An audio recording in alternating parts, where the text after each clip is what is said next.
ng tsuper sa hihilinging pisong bawas pasahe sa jeep ng isang commuters group. Pero kung tutusin, mas malaki pa raw ang dapat na maging bawas pasahe. Lalo pa to, baka hindi nyo alam ha, nasa 8 piso na pala ang ibinaba ng presyo ng diesel simula nitong Enero. Nakatutok si New News Segovia. Agosto nagsimulang bumaba ang presyo ng krudo sa world market. Humina raw kasi ang demand kaya marami ang supply. $25 nang natapyas mula sa dating average price na $110 per barrel. Ang pinakamababang presyo mula 2012. Pero sa Pilipinas, Setyembre lang nagsimula ang lingguhang bawas presyo. Sa ngayon, nasa 48 pesos kada litro na lang ang average price ng gasolina. Mahigit 5 piso na ang nabawas. 37 pesos naman ang average price ng diesel. Halos 8 pesos na ang na-rollback mula nitong Enero. Pero hirit ng isang transport group, dapat ding silipin kung tama ba o kulang pa ang rollback ng mga kumpanya ng langis.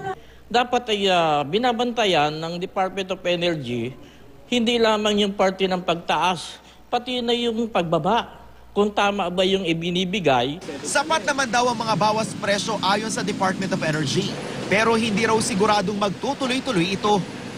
Yung iba, ang feeling nila malapit na siyang ang tawag mo doon, nag-rock bottom. So, nag-umpisa na silang magbilihan, mag-stock. So, pwedeng mag-encourage or magkaroon ng artificial demand. So,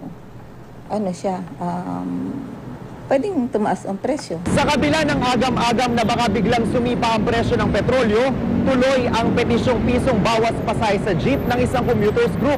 Naglalaro na lang daw kasi sa pagitan ng 36 hanggang 37 pesos ang litro ng diesel. Kaya dapat 7 pesos and 50 centavos na lang ang minimum na pasahe sa jeep.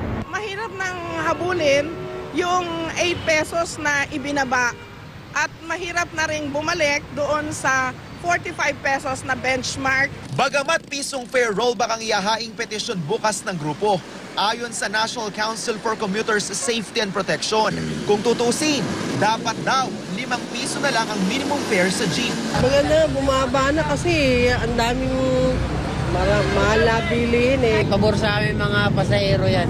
Pero tuto lang ilang tsuper sa bawas pasahe. Ang problema nung kung biglang tumaas na naman, paano naman kami yan? Pag-aaralan daw maigi ng LTFRB ang petisyon na posibleng madesisyonan bago magpasko. Mas mabilis ho yun dahil mas beneficial ho. And if you'd see now, lalo na ho ngayon, kukonti lang ho ang nag-o-object dyan eh. May mga iba, pero mas mabilis ho normally yan eh. Yung sa pagtaas ho ang medyo maingat ho kami. Julius Segovia, nakatutok 24 oras.